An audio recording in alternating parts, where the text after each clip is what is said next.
மாவட்டம் உத்திரமேரூர் வட்டம் அரசாணிமங்கலம் பழங்குடியினர் குடியிருப்பில் வட்ட வழங்கல் அலுவலர் சுமதி தலைமையில் சிறப்பு ரேஷன் கார்டு குறைதீர் முகாம் நடைபெற்றது.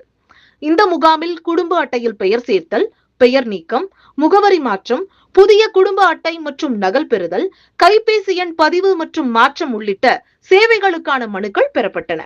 மேலும் நியாய விலை கடைக்கு நேரில் செல்ல முடியாத முதியோர் மற்றும் மாற்றுத்திறனாளிகளுக்கான அங்கீகார சான்று மனுக்கள், மூன்றாம் பாலினத்தவர் மற்றும் பழங்குடியினர் சமூகத்தைச் சேர்ந்த தகுதியான நபர்களுக்கு புதிய குடும்ப அட்டை வழங்குவதற்கான விண்ணப்பங்களும் பெறப்பட்டன.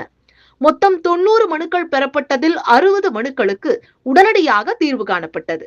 மீதமுள்ள மனுக்களுக்கு 2 வாரங்களுக்குள் நடவடிக்கை எடுத்து தீர்வு காணுமாறு சம்பந்தப்பட்ட துறை அலுவலர்களுக்கு பரிந்துரை செய்யப்பட்டது. இந்த முகாமில் வட்ட வழங்கல் துறை ஆய்வாளர் மோகன், ஊராட்சி மன்ற தலைவர் விஸ்வநாதன் மற்றும் வட்ட வழங்கல் துறை அலுவலர்கள் கலந்து கொண்டு பொதுமக்களின் கோரிக்கைகளை நேரில் கேட்டறிந்தனர். பழங்குடியின மக்களுக்கு அரசு சேவைகள் எளிதில் கிடைப்பதை உறுதி செய்யும் நோக்கில் நடத்தப்பட்ட இந்த சிறப்பு முகாம் பொதுமக்களிடையே நல்ல வரவேற்பை பெற்றது.